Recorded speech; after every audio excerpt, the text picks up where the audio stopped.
My name is Eleanor Whitmore, and I am 43 years old. I tell you this not because it matters particularly, but because I've learned that precision in small things often reveals the truth in larger ones. Details matter, they always have, though I didn't understand their true significance until recently. I live in a house with 17 windows facing the street, built in 1923 by a man who shot himself in what is now our library. The realtor mentioned this fact only after we'd signed the papers, as if the weight of history could be lessened by timing. Marcus laughed when we found out. He said tragedy doesn't linger in walls. He was wrong about that, as he was wrong about so many things. Tragedy doesn't linger, it seeps. It finds the cracks in the foundation and works its way through, patient and persistent, until the whole structure groans under its weight. But I'm getting ahead of myself. That's another thing I've learned. The order of revelation matters as much as the revelation itself. 3 months ago, I thought I knew who I was. Eleanor Whitmore, wife of Marcus Whitmore, senior partner at Whitmore, Chen and Associate, mother of 2 children who no longer lived at home. Sophia, 24, working at a nonprofit in Portland. James, 21, finishing his senior year at Columbia. I thought I knew the shape of my life, its boundaries and possibilities. I arranged charity luncheon. I selected wine for dinner parties. I smiled at the appropriate moments during Marcus's stories, the ones I'd heard so many times I could mouth the punchlines. 3 months ago, I believed in the architecture of my existence. The unraveling began with a receipt, not a love letter, not a careless text message, not lipstick on a collar. Those cliches belong to a different kind of story. This was a receipt from a jewelry store, tucked between the pages of Marcus's planner like a bookmark.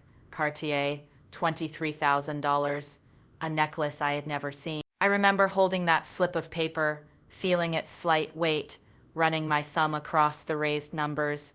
The date was recent, 2 weeks prior. Our anniversary had passed 6 months ago. My birthday wouldn't arrive for another 4 months. Christmas was a distant glimmer on the horizon. I sat in his study for a long time that afternoon, the receipt balanced on my palm like a feather that might blow away. Outside, the gardener worked on the hedges, the steady snip of his shears marking time. I watched him through the window, noting how carefully he shaped each branch, stepping back periodically to assess his work.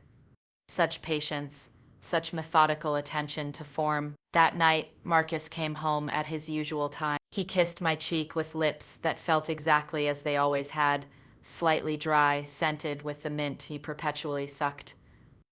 He asked about my day. I told him about the charity board meeting, about Helen Morrison's tedious complaints regarding the auction venue. He nodded at the right moment. We ate salmon with dill sauce. We discussed James's upcoming graduation. We went to bed at 10:30, and he fell asleep with his hand resting on my hip, just as he had for 22 years. I lay awake, staring at the ceiling, the receipt, now hidden in my dresser drawer beneath winter scarves I rarely wore. I thought about confrontation. I imagined the words forming in my mouth, bitter and accusatory. I pictured his face cycling through surprise, denial, perhaps eventually confession. But something held me back. Some instinct I didn't yet understand, whispered patience. The next morning, after Marcus left for work, I began to pay attention.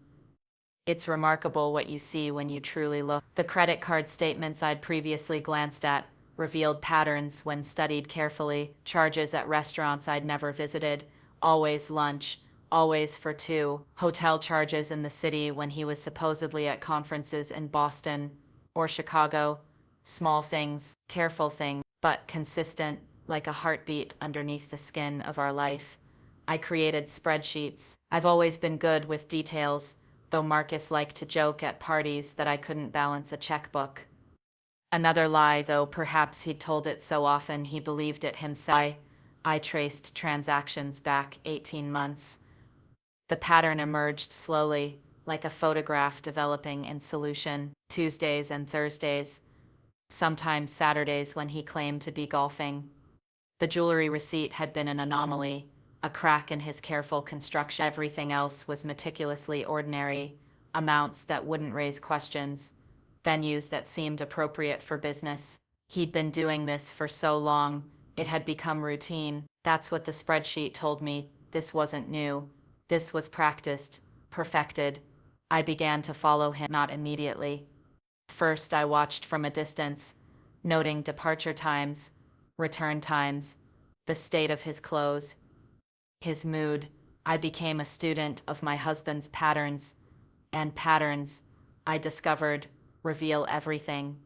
Tuesdays he came home lighter, almost buoyant. Thursdays he was distracted, checking his phone more frequently. Saturdays, those supposed golf days, he returned showered, his hair still damp, smelling of a soap we didn't stock in our home.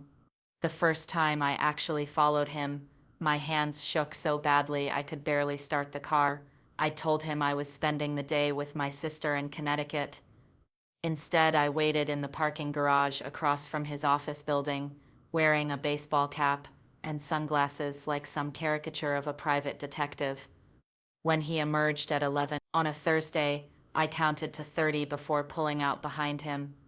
He didn't go far, just to a boutique hotel, 12 blocks away, the kind of place that promises discretion in its very blandness. I watched him walk through the lobby with the confidence of familiarity. He didn't check in at the desk. He went straight to the elevators. I waited 20 minutes, then followed. The lobby smelled of vanilla and old flowers. The desk clerk, a young man with acne scarring along his jaw, smiled professionally as I approached. I explained that my husband had just come in, tall man, silver hair, blue Brooks Brothers suit. He'd left his reading glasses in the car, and he was blind without them. Could the clerk tell me his room number so I could bring them up? The hesitation in the young man's eyes told me everything. He knew exactly what kind of hotel he worked in, what kind of meetings happened in rooms paid for by the hour. But I was well dressed, driving the kind of car that suggested lawyers and litigation, and my smile was patient and unthreatening. Room 4 Pronto. I took the stair. Each step felt deliberate, consequential. On the 4th floor, the hallway stretched before me. Beige and anonymous. I could hear my heartbeat in my ears, a rushing sound like distant water. Room 4 Pronto was halfway down on the left. I stood outside, listening. I heard his laugh first, that particular low chuckle he made when he was genuinely amused, not the polite sound he offered at dinner parties. Then another voice, feminine, saying something I couldn't quite catch. More laughter, the clink of glasses.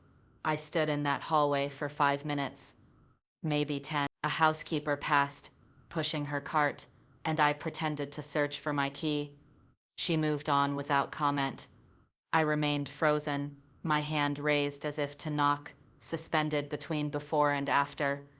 Then I left. In the parking garage, I sat in my car and felt something fundamental shift inside me, like tectonic plates grinding against each other deep underground. Not pain, not yet. Something colder and more precise. I drove home carefully, observing every traffic law, and spent the afternoon pruning the roses in our garden. When Marcus came home that evening, I asked about his day. Meetings, he said. Back-to-back meetings. Exhausting. I smiled and poured his scotch, adding the single ice cube he preferred. That night, I began to plan. The woman's name was Veronica Chen, not his business partner, Robert Chen's wife. That would have been too obvious, too messy for Marcus's careful nature.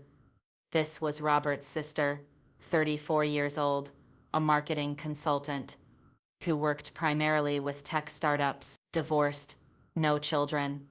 She lived in a converted loft in the Arts District, drove a white Tesla, preferred oat milk lattes. I learned these things slowly, methodically. Social media provided a framework. She was careless with her privacy settings, posting photos of meals, sunset views from her apartment, inspirational quotes about living authentically. The irony of that last detail wasn't lost on me. I created fake accounts to view her stories, to understand the shape of her life. She was beautiful in that polished way that suggested effort, masquerading as effortlessness. Yoga-toned body, professionally whitened teeth, hair that fell in waves achieved through expensive treatment. In photos, she often wore delicate gold jewelry, the kind that whispered rather than shouted. The necklace from Cartier, I discovered, was not an anomaly. There had been others. A tennis bracelet, diamond earrings, gifts scattered across 2 years like breadcrumbs. I did the math obsessively. 2 years ago, Sophia had just graduated college. We'd thrown a party in the garden, paper lanterns strung between the trees. Marcus had given a speech about pride and potential. 2 years ago, I'd found my first gray hair and laughed about it. 2 years ago, I'd still believed. The knowledge sat in my chest like a stone, heavy and indigestible. But I didn't cry. I found to my surprise that tears seemed beside the point. What was there to mourn? The man I'd loved didn't exist. Maybe had never existed. You can't grieve a fiction. Instead, I refined my plan. Marcus had always underestimated me. It was there in every fond smile when I expressed an opinion about his work, every gentle correction when I attempted to understand our investment. He loved me, I believed, but in the way one loves a faithful pet, with affection but not respect. This blindness would be his undoing. I started with information gathering. Access to his email was simple. He'd given me his passwords years ago and never changed them. Security through obscurity, he'd called it. I read exchanges with Veronica spanning months, each message a small betrayal. They were careful even in writing. No explicit declarations, nothing actionable. But the intimacy was there in the spaces between words, the assumed understanding. There were others in the chain of complicity. Robert Chen knew, of course. He facilitated, providing cover stories for Marcus's absences. Their assistant, Diane, scheduled the hotels, marking the calendar with fictional client meetings. The web of deception required infrastructure, and Marcus had built it carefully, trusting in the loyalty of those who benefited from his success. I studied them all. Robert, with his gambling debts he thought were secret. Diane, whose son needed expensive therapy not covered by insurance. Even Veronica, whose consulting business survived on referrals from Marcus's network. They were bound together by mutual need and mutual secrets, a delicate ecosystem of lies. The plan took shape slowly. I would not confront. I would not give Marcus the satisfaction of my pain, or the opportunity to manage the situation. Instead, I would dismantle his life piece by piece, so quietly he wouldn't notice until the structure collapsed around him. I began with research into our finance. This required patience, as Marcus had structured our assets carefully. The house was in both our names, but the investment accounts, the real wealth, were more complex. Trusts within trusts, some predating our marriage. I hired a forensic accountant, paying cash, using my maiden name. She was brilliant, hungry, and uninterested in my motivations. What she uncovered was illuminating. Marcus had been siphoning money for years. Not stealing exactly, but redirecting. Funds that should have gone into our joint holdings were diverted into accounts solely in his name. Legal, technically. Unethical. Certainly. The pattern suggested long-term planning. He'd been preparing for something or someone. I thought about confrontation again. Imagined throwing the evidence in his face, watching him scramble to explain. But anger, I'd learned, was a luxury I couldn't afford. Anger made you stupid. It made you rush. And I had nothing but time. Instead, I began my own redirections. Small things first. I sold jewelry he'd given me over the years, pieces I never wore. The money went into an account he didn't know existed. I liquidated investments in my name, claiming I was diversifying. Marcus, distracted by his double life, signed papers without reading them. Why would he suspect? I'd never given him reason to doubt my compliance. I planted seeds of doubt. About Robert Chen, nothing dramatic. just carefully timed observations. How tired Robert looked lately, how distracted, mentioned casually that I'd seen him at the casino when I was supposedly shopping. Marcus frowned, filed the information away. Trust, once cracked, spreads its fault lines in unpredictable directions. With Diane, I was more direct. I knew about her son, about the therapy bills that strained her finances. I also knew she'd been skimming from petty cash, small amounts over time. Marcus didn't know this.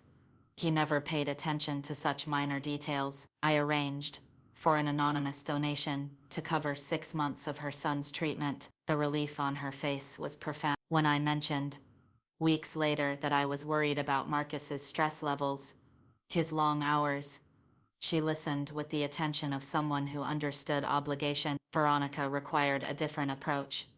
I studied her weaknesses the way a general studies terrain. Her vanity, certainly, but that was surface level. Deeper was her need for validation, her hunger for success, that stemmed from always being Robert's lesser-known sister. She'd built her identity on being chosen by powerful men. Marcus wasn't her first affair with a married man, I discovered, just the longest lasting. I created opportunities for her to doubt. A reservation at their favorite restaurant canceled without explanation. I'd called pretending to be Diane, citing a scheduling conflict. Flowers ordered in Marcus's name, sent to the wrong address. Small frustrations that accumulated like grains of sand in gears. Meanwhile, I began documenting everything: photos, receipts, email printouts. Not for court. I had no intention of something as mundane as divorce proceedings. This evidence served a different purpose. It would be the narrative I controlled, the story told my way. Spring arrived, and with it, a shift in the household rhythms. Marcus grew irritable, distracted. His phone rang at odd hours. He claimed it was a difficult merger, complications with international clients. I nodded sympathetically, refilled his coffee, asked no questions. Inside, I cataloged each lie, each tell. He'd developed a habit of touching his ear when he was being deceptive. Such a small gesture, but consistent. I expanded my surveillance. Hidden cameras in his study, tracking software on his phone installed during a system update. I'd suggested the intimacy of betrayal.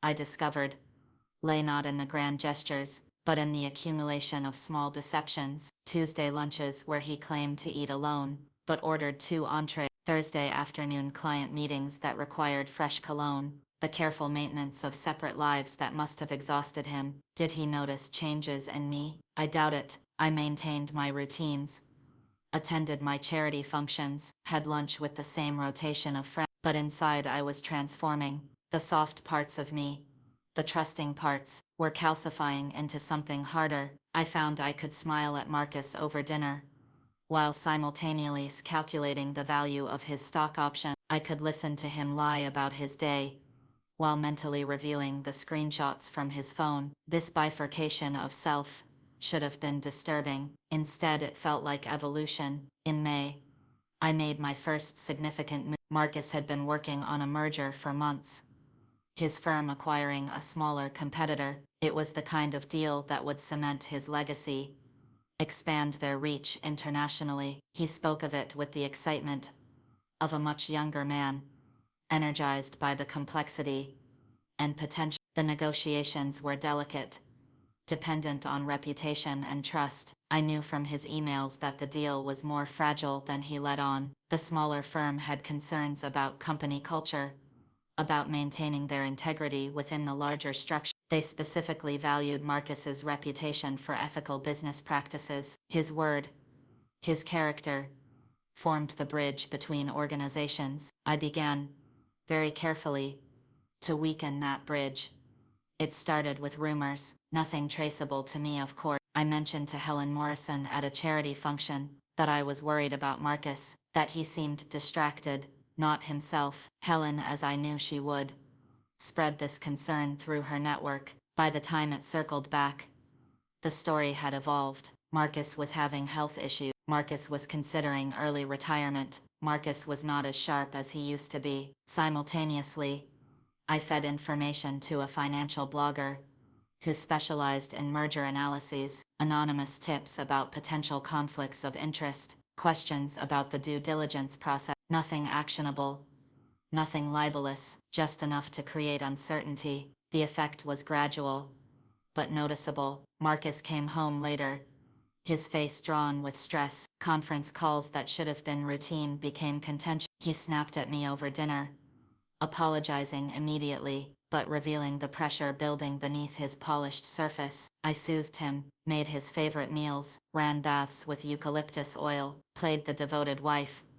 While tightening the screws, the relationship with Veronica began showing strain. I could read it in their messages, the tone shifting from playful to tense. She complained about canceled plans, about feeling like a lower priority. He responded with increasing irritation. The careful balance of his double life was tilting, requiring more energy to maintain. I helped it along. Using the information from my surveillance, I began creating scheduling conflicts. A client dinner Marcus couldn't miss scheduled for a Thursday evening when he'd planned to see Veronica. A weekend conference that didn't exist, but appeared on his calendar, forcing him to explain another absence to either her or me. I became a ghost in the machine of his life, creating friction where there had been smooth operation. June brought unexpected complications. Sophia announced she was engaged, planning a wedding for the fall. She glowed with happiness as she showed me the ring, a simple solitaire that suited her practical nature.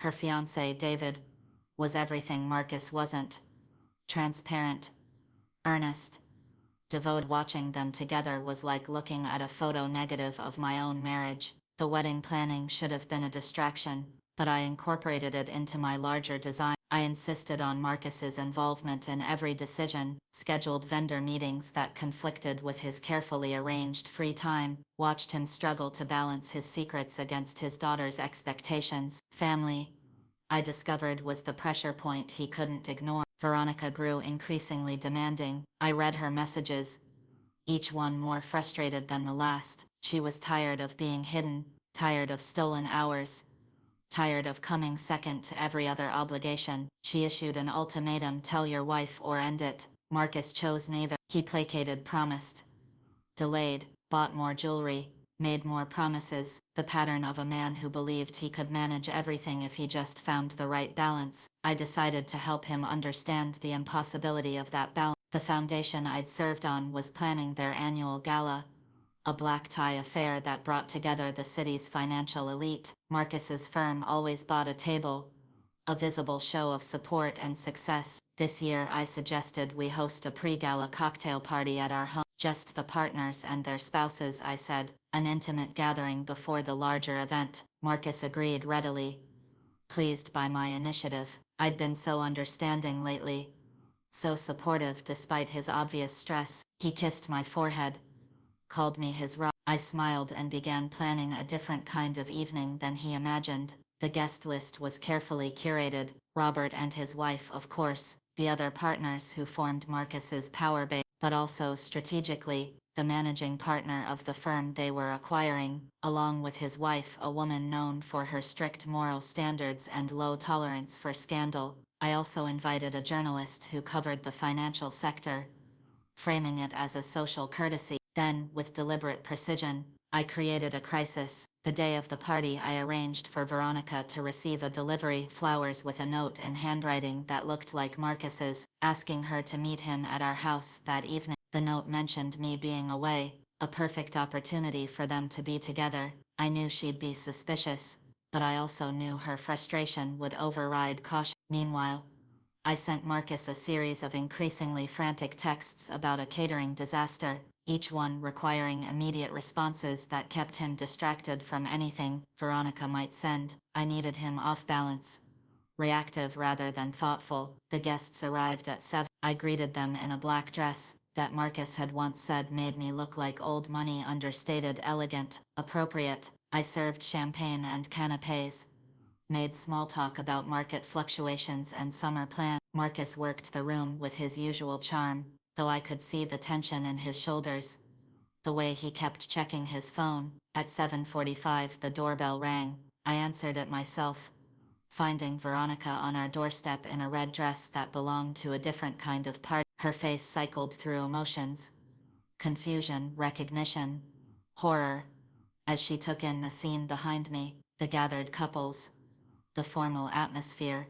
My calm smile. "Veronica," I said loud enough to carry. "How unexpected. Please come in." The room went silent. Marcus turned, his face draining of color as he saw her. Robert Chen stepped forward, then stopped, caught between loyalty and self-preservation. His wife looked between her husband and sister-in-law, understanding dawning. "I'm sorry," Veronica stammered. "I must have misunderstood. I thought—" "No misunderstanding," I said, still smiling, "though I am curious what brings you here tonight." She held up the flowers.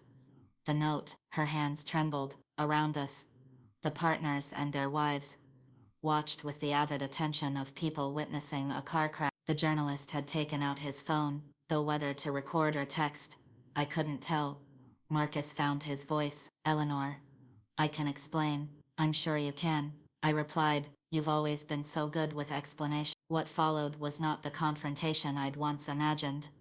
No screaming, no thrown drinks, no dramatic revelations. Instead, it was a slow-motion dissolution, conducted in full view of everyone who mattered to Marcus's professional life. He tried to manage the situation, to minimize, to redirect, but Veronica, humiliated and angry, was beyond management. She spoke about 2 years, about promises, about plans for a future together. Each word landed like a precisely placed explosive, demolishing the careful construction of Marcus's reputation. Robert's wife walked out, pulling her husband behind her. The managing partner of the merger target excused himself, his wife's mouth a thin line of disapproval. Others followed, murmuring polite excuses that fooled no one. Within 15 minutes, our home was empty except for Marcus, Veronica, and me. "You knew," Marcus said. "Not a question." "I've known for months," I confirmed. "The receipt for the Cartier necklace was careless,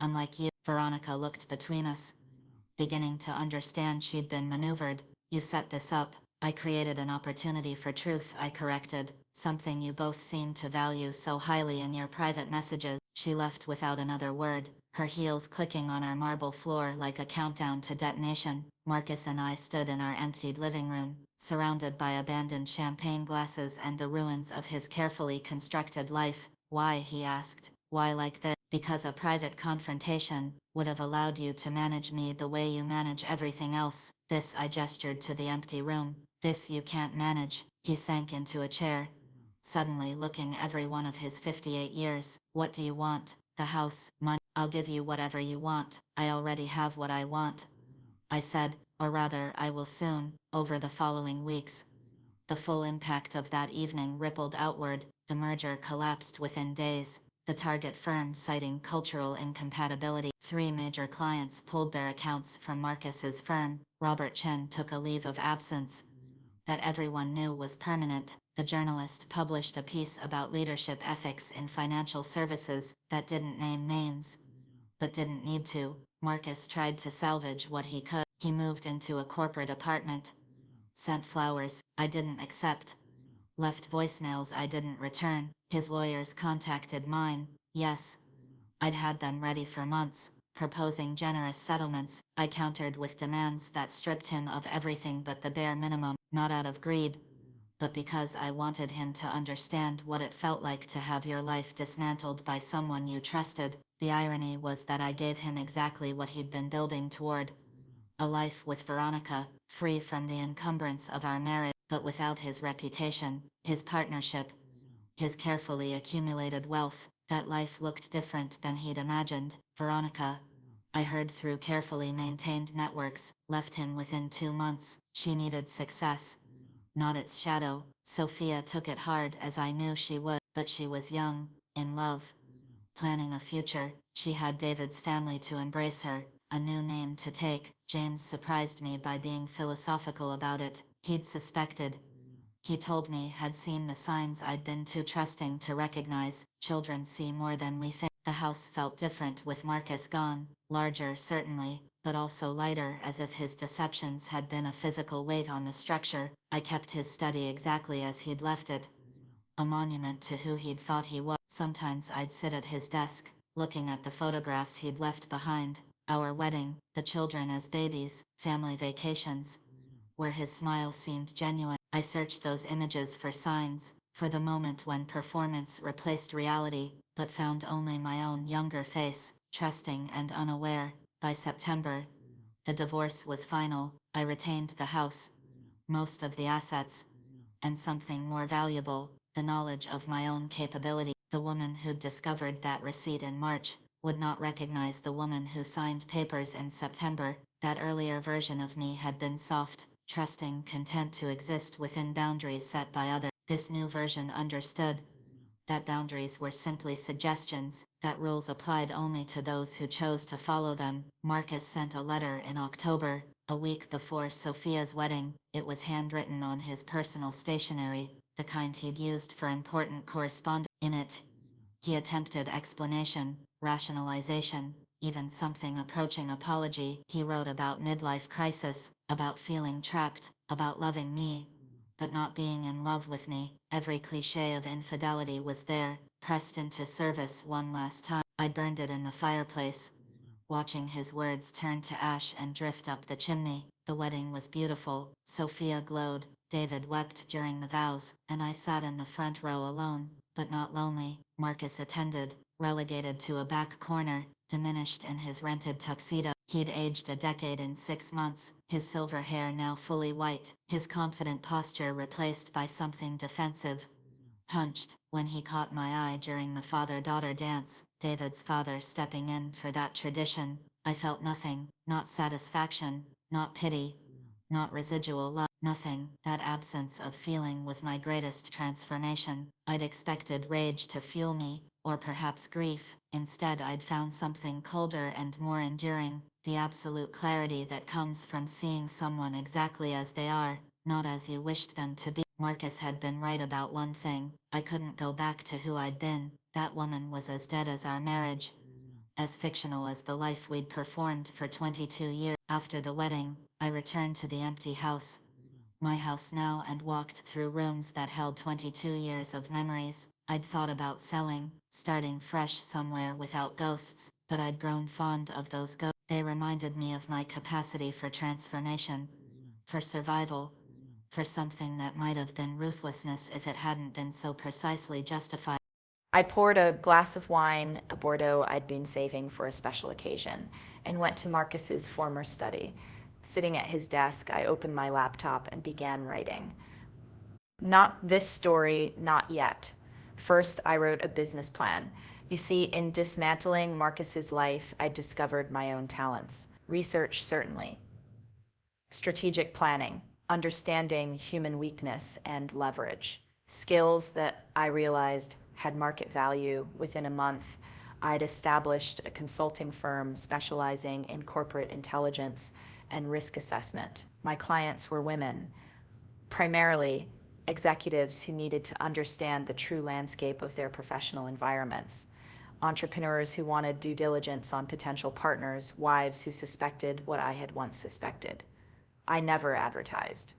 Word of mouth was sufficient. There were more of us than I'd imagined, women who'd been underestimated, overlooked, betrayed. I taught them what I'd learned, that information was power, that patience was a weapon, that the most dangerous person in any room was the one no one was watching. The business thrived. Within 6 months, I had 3 employees, all women who'd emerged from their own betrayals with skills sharpened by necessity.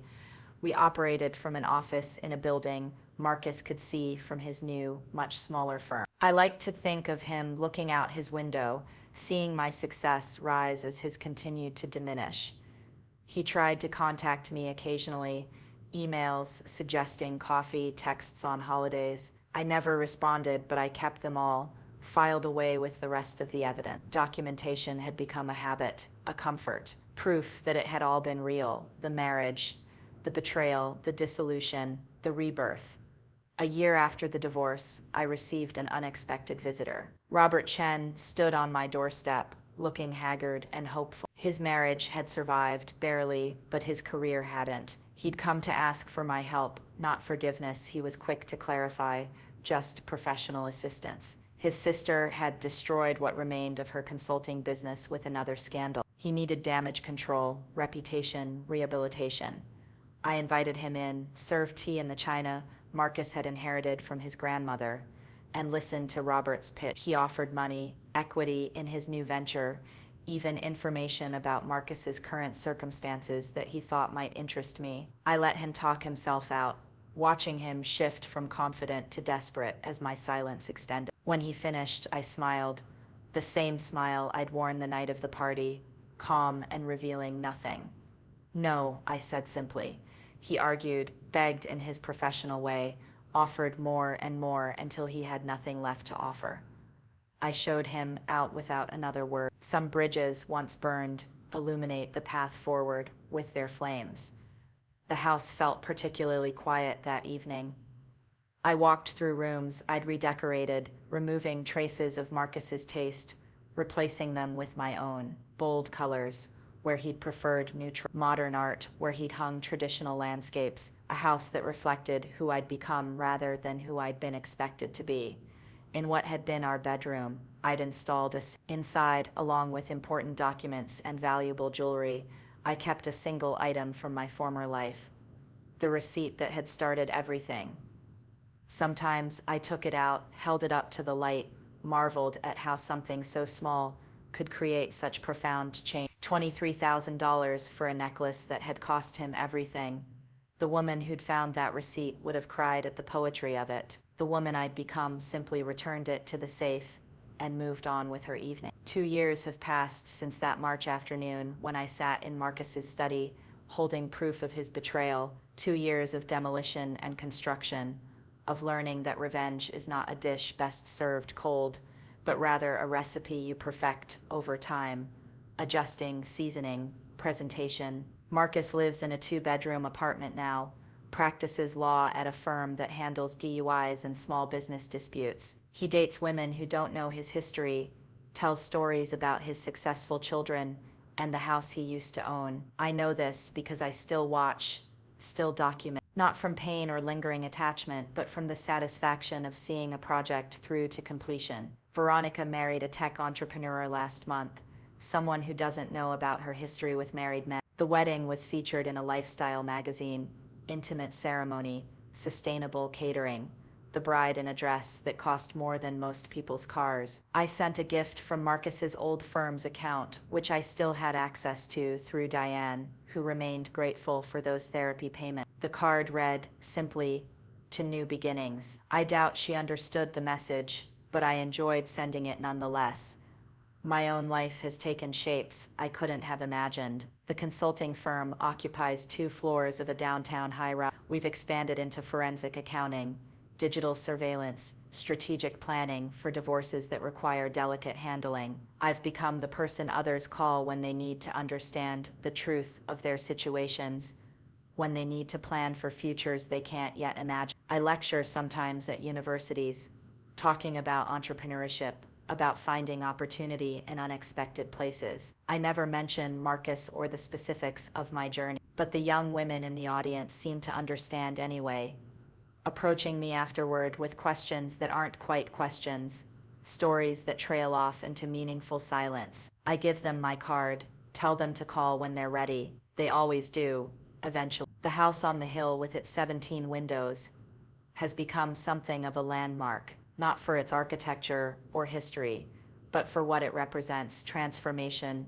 survival, the architecture of a life rebuilt on one's own terms. I host dinners there now, gatherings of women who've emerged from their own ruins. We drink good wine and tell war stories and laugh with the specific joy of those who've learned their own strength. Sometimes, usually late at night when the house settles into its familiar creaks and sighs, I think about the man who shot himself in what is now my library. The realtor had been wrong to mention it apologetically, as if tragedy were something to hide. That man had made a choice, had taken control in the only way he knew how. I'd made different choices, had found different forms of control, but we were connected, he and I, by our refusal to accept lives that had become unbearable. Marcus had been wrong about tragedy not lingering in walls. It does linger, but not as ghost or curse. It lingers as reminder, as possibility, as the knowledge that every structure can be demolished and rebuilt, that sometimes the kindest thing you can do for a dying house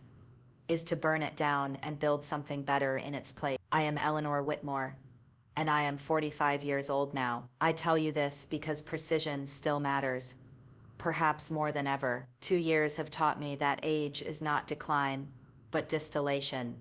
Everything unnecessary burned away, leaving only what is essential and unbreakable. Last week, I received a call that Marcus was in the hospital. Heart attack, the voice said, minor but concerning. They'd found my number in his wallet, still listed as his emergency contact after all this time. The nurse asked if I could come, said he'd been asking for me. I sat with that information for a long moment, phone balanced against my ear, feeling the weight of possible futures. The woman I'd been would have rushed to his bedside, driven by duty or lingering affection. The woman I'd become made a different calculation.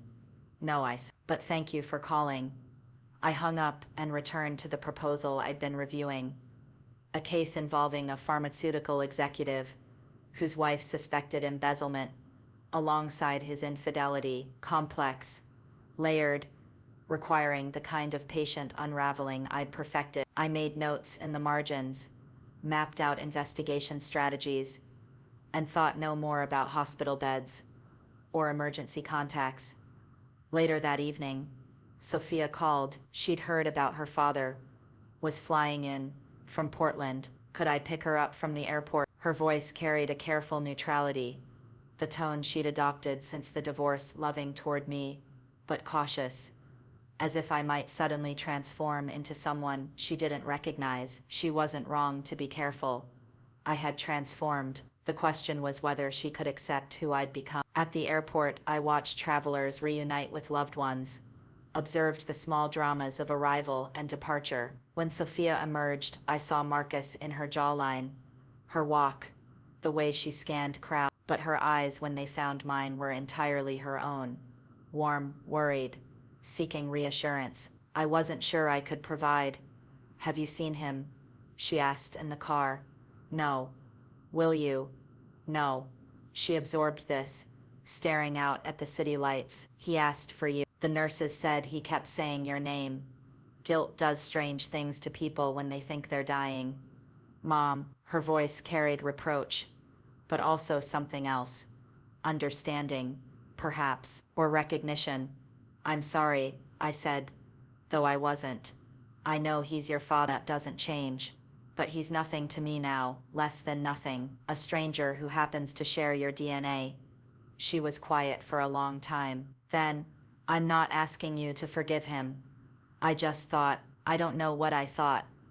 You thought there might be something left, I said, some residual feeling that tragedy could awaken. But darling, that assumes there was something authentic to begin with. You can't revive what never existed. We drove the rest of the way in silence, but it was a different quality of silence, not uncomfortable but contemplative. At her hotel, she hugged me longer than usual, and I felt her accepting something she'd been resisting, not approval, necessarily, but acknowledgement. Her mother was not who she'd believed her to be, perhaps had never been. The next morning, I went to my office early, before the city fully awakened. The building's glass reflected the sunrise, turning everything golden and temporary. Inside, my team was already at work. 3 women who'd joined me in the business of unraveling lies, each brilliant in their damage. Catherine, whose husband had hidden assets across 3 countries before she'd found him out, now specialized in financial forensics. She could trace money through systems designed to be opaque, following digital breadcrumbs with the patience of someone who'd learned that truth always left traces. Monica had discovered her business partner's betrayal when their company was weeks from IPO. She'd salvaged her shares but lost her faith in surface appearances. Now she handled our technical operations, building surveillance systems that were invisible until they weren't, documenting lives with the thoroughness of someone who understood that memory was unreliable, but metadata was forever. Sarah's story was the simplest and most brutal. A husband who'd lived an entirely double life, complete with second family 2 states away. She'd become our strategist, mapping out operations, with the cold clarity of someone who'd learned that the most elaborate deceptions often had the simplest weaknesses. Together, we'd built something I couldn't have imagined in those first days after finding the receipt. Not just a business, but a network, a quiet revolution of women who'd learned to weaponize the very skills used to deceive us. We didn't advertise because we didn't need to. Betrayal was common. The will to do something about it was rarer. But when it emerged, it found its way to us. That morning, we had a new client. She sat in our conference room like I'd once sat in Marcus's study, holding evidence of betrayal trembling on the edge of before and after. Her husband, she explained, was hiding money, probably planning to leave. She'd found bank statements, traced pattern. She wanted to know what to do. That depends, I said, on what you want to achieve. I want him destroyed, she said, then looked surprised at her own words. No, I corrected. You want to destroy who you were. He's just collateral damage in that process. She stared at me, this woman in her designer suit and careful makeup, living a life that looked successful from the outside. I saw myself 3 years ago, though our details differed. The shape of betrayal was always the same. It carved hollow spaces in your foundation until the whole structure threatened collapse. The question, I continued, is whether you're ready for who you'll become. We spent 4 hours mapping her situation, understanding the architecture of her marriage and its weaknesses. She had advantages she didn't yet recognize: access to his systems, knowledge of his psychology, the invisible status of a woman he'd stopped really seeing. By the time she left, she had a plan, a timeline, and something more valuable: the understanding that she wasn't breaking something sacred. She was acknowledging what was already broken. That afternoon, Diane called. She still worked at Marcus's old firm, had survived the purges through careful neutrality and essential knowledge. We'd maintained a relationship of sorts. She fed me information occasionally. I ensured her son's therapy continued, uninterrupted, mutual benefit, clearly defined. He's asking about you, she said without preamble. Marcus, from the hospital. He wants to know if you'll come. What did you tell him? Nothing. I'm not his secretary anymore. A pause. He looks terrible, Eleanor. Really terrible. Natural consequences tend to do that. She laughed. A short bark of sound. You know, I used to feel sorry for him. Poor Marcus. Losing everything. Then I remembered how many hotel rooms I booked, how many lies I typed into his calendar. He earned this. After we hung up, I sat in my office, watching the city move below. Somewhere in that maze of buildings, Marcus lay in a hospital bed, confronting mortality, and apparently thinking of me. Did he imagine reconciliation, forgiveness, a deathbed reunion that would somehow redeem the years of deception? The thought almost made me laugh. He still didn't understand what he'd created. That evening I had dinner with James, who was in town for interviews. He'd graduated summa cum laude, turned down offers from prestigious firms to pursue public interest law. Marcus's son, choosing a path his father would have scorned. The irony wasn't lost on either of us. Sophia says you won't see him, James said over appetizers. No, she's upset. She's allowed to be. He studied me with those careful eyes, so like mine it was sometimes unsettling. You've changed, he said finally. Not just since the divorce. You're still changing. Is that a problem? No, it's fascinating, he smiled, and I saw neither Marcus nor myself in that expression. Something entirely his own. You're becoming who you always were, aren't you? He just delayed it. My brilliant son. I reached across the table and squeezed his hand, feeling a rush of something warm and fierce. Not love. That word had become too contaminated with performance. Something better. Recognition. Tell me about the interviews, I said, and we spent the rest of dinner discussing his future, unencumbered by the weight of his father's expectations, or my former limitations. He would build something good in this world, something honest. I'd ensured that much at least. The next week passed in familiar rhythms: client meetings, strategic planning, the satisfying click of pieces falling into place. 2 more women joined our network, referred by former clients, who'd emerged from their ordeals transformed. We were becoming something larger than a business, a quiet force, reshaping the landscape of power one betrayal at a time. Then Marcus did something I hadn't anticipated. He died, not dramatically, not with last words or deathbed revelations. A second heart attack, massive this time. He was alone when it happened. The nurse said when she called, had been reading.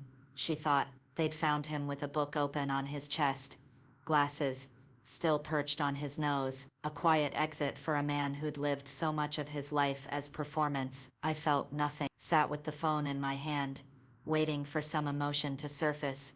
Relief, sadness, even satisfaction, but there was only the same emptiness I'd cultivated. Vast and clean as a swept floor. The funeral arrangements fell to Sophia and James. I offered financial assistance, but no participation. They accepted both decisions, with the grace of children who'd learned to navigate their parents' wreckage. The service would be small, they said, dignified. Did I want to know the details? No, I said, but thank you for asking. The day of the funeral, I went to work as usual. My team knew, of course. The news had made minor headlines. The fall of a once prominent lawyer noted in business sections. They didn't offer condolences, understanding that would be insulting. Instead, we worked in companionable silence, building cases against other men who thought themselves untouchable. Around noon, a delivery arrived, a single box, expensively wrapped, no return address. Inside, nested in tissue paper like something precious, lay the Cartier necklace, the one from the receipt that had started everything. A note in Veronica's handwriting said simply, "This was never really mine." I held it up to the light, watching diamonds fracture sunbeams into component colors. $23,000 worth of guilt, crystallized into jewelry. The younger me might have seen poetry in its return. The current me saw only carbon arranged in marketable patterns. Sell it, I told Catherine, handing her the box. Put the proceeds in the emergency fund. She took it without question, understanding that some objects were too contaminated with meaning to keep. Better to transform them into something useful. Money for women escaping their own betrayals, seed funding for their resurrection. That night, alone in my house, with its 17 windows, I finally allowed myself to think about Marcus, not the man who'd betrayed me. That creature had been thoroughly catalogued and dismissed, but the ghost he'd become, the shadow that defined the edges of my transformation. Without him, who was I? The answer came immediately. Exactly who I'd chosen to become. His betrayal had been the catalyst, not the cause. I'd built this life, this business, this adamantine version of myself, through my own choice. He'd simply provided the raw materials, lies to unravel, illusions to shatter, a comfortable life to burn down and rebuild. I poured wine, not the Bordeaux this time, but a Burgundy I'd been saving for no particular occasion, and walked through my house. In each room, I saw not memories, but possibilities. The dining room where I hosted strategy sessions, the library where I'd written the business plan that started everything, the bedroom where I slept alone and undisturbed, no longer listening for lies in the darkness. In what had been Marcus's study, now my private office, I opened the safe. The receipt still lay there, that fragile piece of paper that had been the beginning of my ending, or perhaps the ending of my beginning. I took it out one last time, reading the faded ink, remembering the woman who'd first held it with shaking hands. Then I fed it to the shredder, watching it become confetti, then dust, then nothing at all. The symbolism was obvious, perhaps even trite, but symbols mattered, rituals mattered. Choosing the moment of release mattered. I'd held on to that receipt, not from sentiment, but as proof, evidence that the comfortable life I'd lost had been real. Now, with Marcus dead and that life thoroughly excavated, I no longer needed proof. The truth lived in what I'd built from its ruin. My phone buzzed, a text from a number I didn't recognize, referred by one of our network. Another woman standing at the precipice, holding evidence of betrayal, wondering what came next. I responded with our standard message: "We can meet tomorrow, bring everything, be ready to change." Because that's what we offered.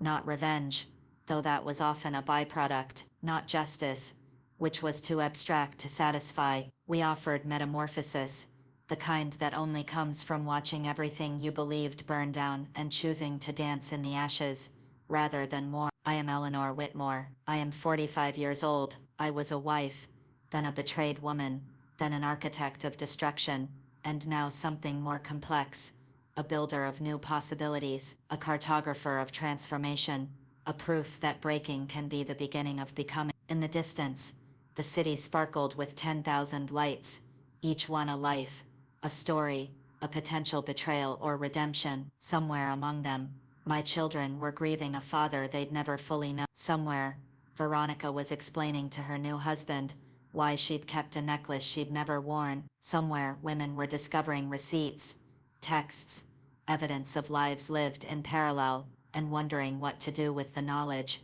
Some of them would find their way to. We would sit in conference rooms that smelled of leather and purpose, and I would tell them what I'd learned. That rage was just the beginning, that the real work came after, in the patient dismantling of old selves, and careful construction of new ones, that the opposite of love wasn't hate, but the surgical precision of someone who'd learned to see clearly. Marcus had given me an unwitting gift. With his betrayal, he'd forced me to discover that I was not a woman who needed to be loved, but one who needed to be reckoned with. The distinction had made all the difference. The wine finished, the house quiet around me. I prepared for bed in rooms that no longer held ghosts. Tomorrow would bring new clients, new cases, new women ready to stop being victims and start being architects. I would meet them where they stood, trembling and furious, and show them what I'd learned, that breaking was just another word for beginning, that the best revenge wasn't served cold, but built warm, brick by brick, into a life that needed no one's permission to be extraordinary, that sometimes the kindest thing a person could do was show you exactly who they were, so you could choose exactly who to become in response. I turned off the lights and climbed the stairs to my solitary bedroom, no longer listening for the garage door, no longer waiting for anyone to come home. I was already home, had been since the moment I'd chosen transformation over the comforts of delusion. Outside, the California night bloomed with jasmine and possibility. Inside, I slept the dreamless sleep of someone with no unfinished business, no lingering attachments, no story but the one she'd written for herself. In the morning, I would wake to the life I'd built from the ashes of my marriage. It would be a good life, a powerful life, a life that required no witness, but my own satisfaction. Marcus was dead, but I was more alive than I'd ever been when he was breathing beside me, lying with every exhale. I had been betrayed, I had been broken, I had been transformed, and I had won, not by his metrics or anyone else's, but by the only measure that mattered. I had become exactly who I was meant to be, and that person was magnificent, in her careful ruthlessness, her calculated redemptions, her absolute refusal to be anyone's supporting character ever again. The story could end there, with victory, with transformation, with the satisfying click of a life remade. But stories, like betrayals, rarely end cleanly. There are always echoes, ripples, unexpected returns. 6 months after Marcus's death, I received a package with no return address. Inside was a leather journal, worn at the edges, filled with his handwriting. The dates began 2 years ago, just after I'd discovered his affair. Page after page of what appeared to be letters never sent, thoughts never shared, a parallel narrative to the one I'd been living. I almost threw it away unread. The living Marcus had been a careful liar. Why should the dead one be different? But curiosity, that dangerous impulse that had started everything, made me open to a random page. Eleanor, no. I can see it in the way she looks at me now, like she's solving an equation. I should end things with V, but I can't, not because I love her. I don't think I'm capable of that anymore, but because she sees who I wish I was. E sees who I am. The difference is unbearable. I snapped the journal shut, angry at this posthumous attempt at complexity. He didn't get to be nuanced now, didn't get to claim suffering or self-awareness after the fact, but the journal sat on my desk, like an accusation, and eventually, inevitably, I read it all. It was not an apology. Marcus was too proud for that, even in private. Instead, it was something worse, a record of a man watching himself destroy everything he claimed to value, incapable of stopping. He wrote about the thrill of deception, becoming addiction, about hating himself, but being unable to choose differently, about watching me grow cold and distant, and feeling, perversely, that it was what he deserved. The most disturbing entries were about my transformation. He'd known what I was doing, not the specifics, but the shape of it, watched me gathering power, building networks, becoming dangerous, and he'd been proud, excited. The words suggested something twisted, that my revenge had been the most honest thing between us in years. She's magnificent in her hatred, more alive than she ever was in love. I've given her purpose, and she's used it to become extraordinary. Perhaps this was always who she was meant to be, and I was just the catalyst. If so, then my betrayal was the greatest gift I ever gave her. I burned the journal that night, feeding it, page by page, to the fireplace, but the words had already done their damage, complicating my clean narrative with unwanted nuance. Marcus hadn't been a simple villain, he'd been something more disturbing, a man who'd chosen his destruction consciously, who'd watched me rise from his ashes, with something approaching satisfaction. It changed nothing, of course. He was still dead, I was still transformed. The business continued to grow,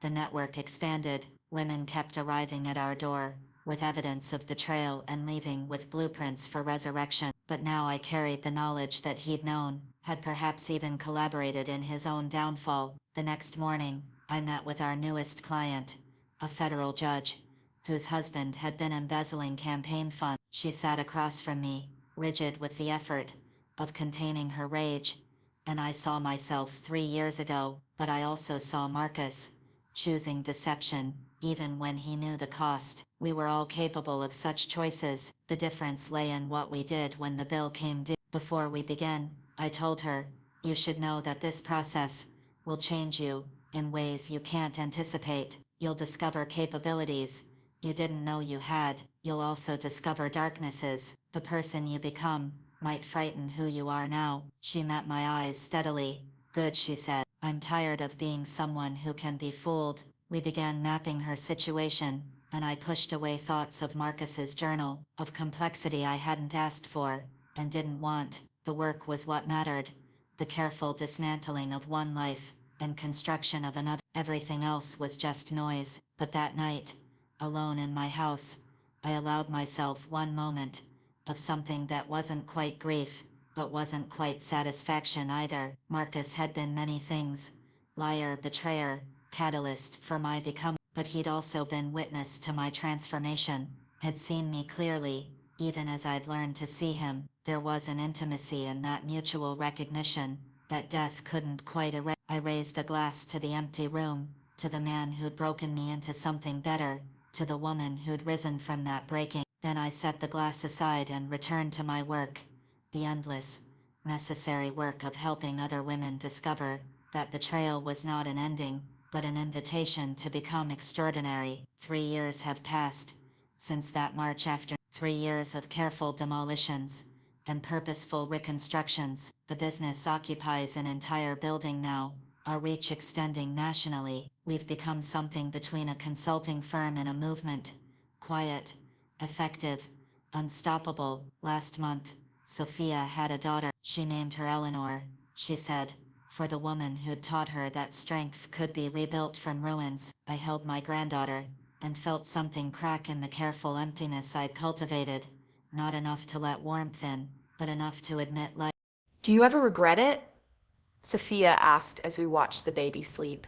"How it all happened.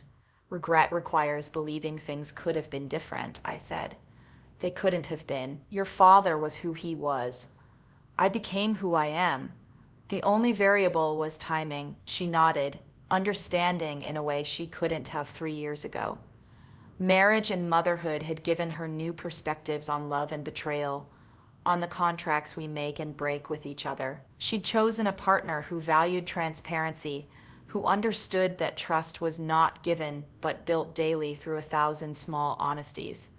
I hoped it would be enough. I believed it might be. That evening, driving home through streets I'd traveled for decades, I thought about the architecture of lives, How we build them unconsciously at first, following blueprints inherited from others. Then something breaks and we see the structure clearly for the first time. Some people repair the damage and continue living in houses that never quite feel safe again. Others, like me, tear everything down and build something entirely new. I am Eleanor Whitmore. I am 45 years old. I was betrayed by my husband, and it was the making of me. Not because betrayal is noble or suffering is redemptive. Those are lies we tell to make sense of pain. But because in breaking what I was, Marcus created space for what I could become, a woman who helps other women discover their own architectural possibility, a mother who shows her children that love and ruthlessness can coexist, a grandmother who will teach her granddaughter that the most dangerous thing you can be is underestimated. The house waits for me, its 17 windows glowing in the dusk. I park in the driveway and sit for a moment, remembering the woman who once rushed inside, eager to start dinner to maintain the performance of a life that was already dying. That woman feels like fiction now, a character in someone else's story. I gather my things and walk to my front door with the measured pace of someone who has nowhere to be but exactly where she is. Inside, the house breathes with the quiet satisfaction of a space that has witnessed transformation and survived it. In the study that was once Marcus's, files wait for tomorrow's meetings. Women ready to stop being victims, ready to architect their own resurrections.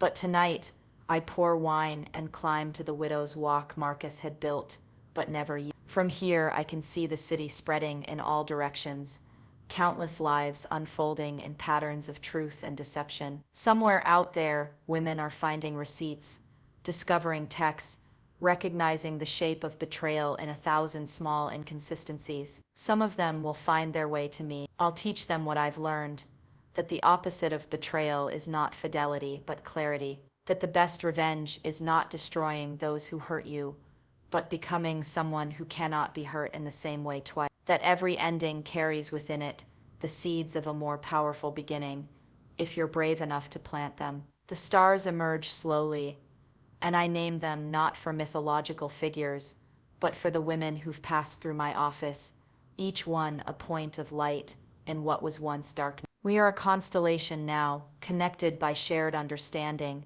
by the knowledge that breaking can be the beginning of becoming unbreakable. Tomorrow will bring new challenges, new clients, new opportunities to transform betrayal into power. But tonight, I stand on my roof and feel the satisfaction of a woman who has not merely survived, but architected her own dominion. Marcus is dead. The woman who loved him is dead too. What remains is something harder and more honest, a self built from truth rather than illusion, from choice rather than habit. I am Eleanor Whitmore. I was betrayed, I was broken, and then I became magnificent. Have you ever been betrayed by someone you trusted with your whole life? Have you ever stood in the ruins of a love story and asked yourself what comes next? If my story resonated with you, even in a quiet, painful corner of your heart, know this: you're not alone and you're not powerless. Leave a comment if you've ever had to rebuild yourself from the ground up. Like the video if you believe clarity is stronger than loyalty. And subscribe because I have more stories for women like us, the ones who were underestimated, the ones who rose anyway.